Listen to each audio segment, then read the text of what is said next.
ओम नमः शिवाय। प्रिय दर्शकों, आइए धनु लग्न में हम अब राहु के फल को समझेंगे। इससे पहले हमने सूर्य, चंद्र, मंगल, बुध, गुरु, शुक्र और शनि के फल को सभी भावों में समझा। तो ये वीडियो कहाँ है, तो वो डिस्क्रिप्शन में और ऊपर आई बटन है, दोनों को क्लिक करेंगे और डिस्क्रिप्शन में प्लेलिस्ट मिल जाएगी। लर्न एस्ट्रोलॉजी अथवा लग्नानुसार ग्रहों के फल, दोनों को टिक करेंगे, उसमें मिल जाएगी, देख लेंगे जो देखना पसंद होगा।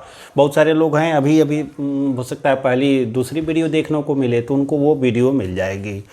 यहाँ पे राहु के फल को हमको समझना है। राहु लग्न भाव से लेकर के चतुर्थ भाव में स्थित होने तक क्या फल करेगा, इसको हम ध्यान से देखेंगे, बड़ा सरलता पूर्वक हम समझेंगे। तो फलादेश को समझने के लिए हमें समझ लेना होगा कि राहु का गुरु से क्या संबंध है, क्योंकि ये धनु लग्न है या धनु राशि है। धनु राशि के लिए भी यह वीडियो उपयोगी है, क्योंकि चंद्र लग्न से जब कुंडली का विश्लेषण हम करेंगे तो भी वही सिद्धांत हैं, वही प्रक्रिया है, वही विधि है। तो अब ये लग्न में राहु है, बार बार लग्न को ही लेके चलेंगे, लग्न ही अति प्रधान है, राशि दूसरे नंबर पे आती है। तो अब राहु लग्न में स्थित है और राहु गुरु से संबंध रखता है। अब एक तो गुरु के साथ रहता है तो कह देते हैं कि गुरु चांडाल दोष हो गया, अर्थात चूँकि गुरु तो कहते किसको हैं, बृहस्पति को। तो बृहस्पति गुरु का कारकत्व रखता है और ये राहु जो है चांडालों का कारकत्व रखता है। दोनों को एक से चांडाल योग का निर्माण होता है। अब धनु राशि में राहु को परंपरागत रूप से नीच भी माना जाता है। इस धनु राशि में तो निश्चित तौर पे अच्छा फल नहीं करेगा। एक तो धनु यहाँ नीच हो गया, दूसरी स्थिति जब राहु और केतु सदैव आमने सामने होते हैं तो केतु यहाँ पे हो जाएगा, तो केतु के लिए भी वह नीच राशि की स्थिति हो जाएगी। और भी हम समझ लेंगे कि फिर भी राहु गुरु से संबंध रखता है, न शत्रु न दुश्मन। एक नैसर्गिक अशुभ ग्रह है, पाप ग्रहों की श्रेणी में सर्वोत्तम पापी राहु को ही मानते हैं। उसके बाद ये किसी राशि का अधिपति भी राहु को प्राप्त नहीं है, अर्थात जिस राशि में राहु बैठता है उसी का आधिपत्य ग्रहण कर लेता है। अब यहाँ राहु लग्न में है, केंद्र में है। हम ये भी सूत्र अब समझ लें कि अशुभ ग्रह केंद्र में हो जाएं तो यह अच्छा नहीं होता है। ये भी हम समझ लें कि राहु केंद्र या त्रिकोण में हो और स्वतंत्र रूप से हो तो ये अच्छा ही फल करता है। अब इस दूसरी युक्ति को समझ लें, यदि राहु को कहीं से यहाँ केंद्र और त्रिकोण दोनों भाव है, तो अब यहाँ गुरु से युक्त हो जाए, मंगल से युक्त हो जाए या मंगल से दृष्ट हो जाए, सूर्य से युक्त हो जाए, सूर्य से दृष्ट हो जाए, तो ये राहु तो योगकारी हो जाएगा।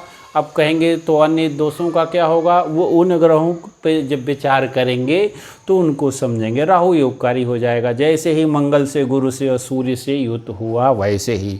ठीक इसका उल्टा, यदि ये राहु षष्ठे शुक्र से युक्त हुआ, अष्टमे चंद्रमा से युक्त हुआ और साथ ही बुध से भी युक्त हुआ, तो बुध केंद्र और त्रिकोण में है, अच्छा ही रहेगा। लेकिन ये षष्ठेश और यहाँ चंद्रमा इनसे युक्त हो गया, शनि मार्कत्व का दोष लेकर के शनि से युक्त हो गया, तो ये बड़ी ही विस्फोटक स्थिति हो जाएगी, ये अच्छा नहीं है। फिर भी अब इसको फलादेश को समझे तो क्या कहेंगे कि राहु प्लानिंग करने वाला ग्रह है, तो ऐसा जातक बड़ी बड़ी योजनाएं बनाएगा, परंतु धरातल पर क्रियान्वयन करने में असमर्थ रहेगा। ये सामान्य सा इसको इतना अर्थ हम समझ सकते हैं। फिर भी योजनाएं इसकी बहुत सारी होंगी।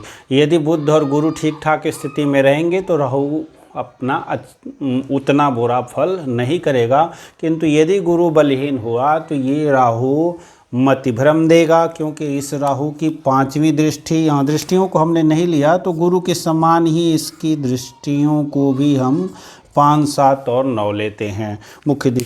यूँ तो इसमें मतभेद है, फिर भी अधिकांशतः का मानना है कि 5, 7, 9, कुछ का मानना है कि नहीं सीधे सीधे इसको हम, चूँकि ये सीधे सीधे अशुभ ग्रह है और इसके और ये केवल सीधा देखता है, केवल सप्तम दृष्टि है, फिर भी अधिकतर जगह मिल ही जाता है रोग के लिए। जो ये नहीं मानते हैं कि राहु की दृष्टियाँ नहीं होती, केतु की दृष्टियाँ नहीं होती, वो मेडिकल एस्ट्रोलॉजी में मान ही लेते हैं कि नहीं राहु 5 और 9 भी देखता है। तो हम विवाद में नहीं पड़ेंगे, राहु 5, 7, 9 सबको देखता है। तो इसीलिए क्या करेगा, लग्न को भी प्रभावित करेगा, पंचम भाव को प्रभावित करेगा और भाग्य भाव को भी ये राहु प्रभावित करेगा। तो ऐसा राहु जातक की मतलब योजनाएं तो बहुत बनाएगा, दीर्घसूत्री कह सकते हैं। लेकिन अब मंगल और गुरु का सपोर्ट मिला तो बहुत अच्छा है, सपोर्ट नहीं मिला तो उतना ही नुकसानदायक है। जातक केवल योजनाएं ही बनाता रह जाएगा, बुद्धि विवेक शून्य भी होगा, विवेकपूर्ण निर्णय नहीं करेगा, निर्णयों के कारण इसको परेशानी होगी, संतान प्राप्ति में भी जातक को बाधा कह सकते हैं, दाम्पत्य जीवन में भी बाधा कह सकते हैं, और पिता के लिए भी ठीक नहीं कहेंगे, और पिता भाग्य के लिए भी ठीक रहेंगे, भाग्योदय में ये रोड़े भी अटका सकता है, और आयु के लिए भी ठीक नहीं है, आयु की भी ये राहु कमी करेगा। तो इन सारी चीज़ों को हम समझेंगे। अब द्वितीयस्थ राहु को ले लेते हैं। राहु द्वितीय भाव में मकर राशि, मित्र राशि का राहु कहा जाएगा। तो द्वितीय भाव मारक भाव भी है, और शुभ ग्रह मारक भाव में होंगे तो अष्टम को सीधे सीधे प्रभावित करेंगे, यहाँ से छठे को देखेगा और यहाँ से नवम दृष्टि इसके दसम भाव पर पड़ेगी। तो यह भी इसकी मित्र दृष्टि है, दसम भाव पे भी इसकी मित्र दृष्टि है, पर ये इसकी शत्रु दृष्टि है, और केतु अष्टम में हो ही जाएगा जब यहाँ राहु है। तो ये राहु सर्वप्रथम तो जातक की वाणी को बिगाड़ेगा, जातक की कुटुंब सुख में न्यूनता देगा, जातक कुटुंबों से मतभेद रखेगा, जातक की प्राथमिक पाठशाला जो शिक्षा बहुत अच्छी नहीं कर सकते हैं, जातक रहस्यमयी वाणी बोलेगा, और साथ जातक झूठा भी होगा, जातक ऐसा झूठ बोलेगा कि इसके झूठ को पकड़ पाना बड़ा मुश्किल काम होगा। ये द्वितीय भाव का राहु, और कोई और नेगेटिव प्रभाव किसी अशुभ ग्रह का पड़ गया तो दांत आदि भी यहाँ खराब होंगे, और साथ में वाणी विषैली होगी। और यदि लग्नेश गुरु ठीक ठाक नहीं रहा तो यह राहु सुसाइडल टेंडेंसी भी देगा। यदि गुरु और बुध और मंगल ठीक नहीं रहे तो यह राहु सुसाइडल टेंडेंसी भी देगा, क्योंकि ये मारक भाव में है, शनि की राशि में भी है, तो इस अष्टम भाव को देख रहा है इसीलिए। और फिर कहेंगे कि रोग रिपु ऋण को जो है ये समन करने में समर्थ होगा। मामा से भी इसकी थोड़ी सी बहुत अच्छे सुख नहीं प्राप्त होंगे मामा से, और रोजी रोजगार में भी कुछ न कुछ उतार चढ़ाव की स्थितियां ये राहु देता रहेगा। पर हाँ, इलेक्ट्रिसिटी और इलेक्ट्रॉनिक्स आदि राहु का कारक है, उस तरह का व्यवसाय करेंगे तो ठीक है, अच्छा है। और राजनीति के लिए यदि सूर्य और गुरु अच्छे हो गए तो ये चूँकि वाणी के भाव में बैठा है तो हाँ ठीक है, रहस्यमयी वाणी बोल जाएगा, राजनीति आदि के लिए लेके जाएगा, लेकिन उतना सपोर्टिव फिर भी नहीं रहेगा। और इस राहु तृतीय राहु को ले लेते हैं तो यहाँ पे आता है सूत्र 63 एकादश, 63 एकादश, यानी तीसरे भाव में, छठे भाव में, एकादश भाव में जो भी अशुभ ग्रह हैं अच्छा है, और राहु तो अति सुंदर है। राहु के लिए तृतीय भाव, और उसके बाद छठा भाव, उसके बाद एकादश भाव में सर्वोत्तम राहु की स्थिति हो जाती है। तो यहाँ भी ये कुंभ राशि है, कुंभ राशि राहु की मूल त्रिकोण राशि कहते हैं। कुंभ राशि को शनि की राशि है और शनिमत राहु भी है। तो ये जो शनिमत राहु है ये क्या करेगा, जातक को पराक्रमी बनाएगा, जातक को दीर्घायु भी बनाएगा। अब देखिए यहाँ राहु आयु की हानि कर रहा था, तृतीय भाव में राहु आयु की वृद्धि करेगा। यहाँ तक कि अन्य ग्रह यदि नुकसान भी कर रहे हों तो पर राहु यहाँ पे आपकी रक्षा करते हुए आयु में वृद्धि करेगा। पर भाइयों के लिए अच्छा नहीं है, भाइयों से मनमुटाव हो सकता है, भाइयों की संख्या कम हो सकती है, और भाई बहनों से मतभेद हो सकते हैं। ये राहु ये संचार क्षेत्र में बड़ा अच्छा कार्य कर जाएगा, और पिता के सुख में थोड़ी सी कमी ला देगा, लाभ ये खूब दिलाएगा, धनी मानी अभिमानी राजनीति का कारक है, और राजनीति में भी आगे लेके जाएगा, यश आदि भी दिलाएगा, दीर्घायु भी देगा। तो इस राहु से लिए शुभ फल की उम्मीद आप करेंगे। नेगेटिव फल है, पिता के लिए ठीक ठाक नहीं है।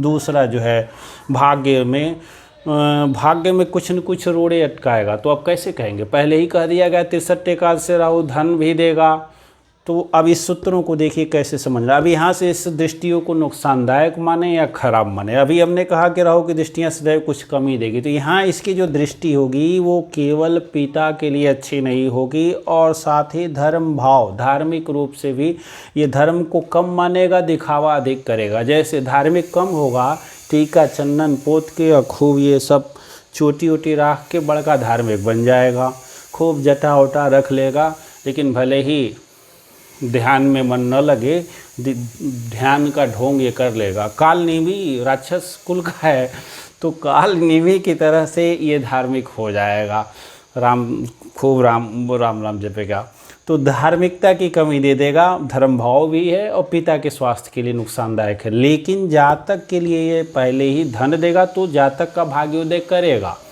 धन के मामले में यात्राओं से भी लाभ देगा, बड़ी बड़ी यात्राएं भी करा सकता है और वहां से भी लाभ की स्थिति ये दिलाएगा, वहां कोई दिक्कत नहीं है। यश भी दिलाएगा ये राहु, और आयु तो उत्तम दे ही रहा है, तो बिना भाग्य के आयु भी कहाँ से बन जाएगी, बिना धर्म की आयु भी कहाँ।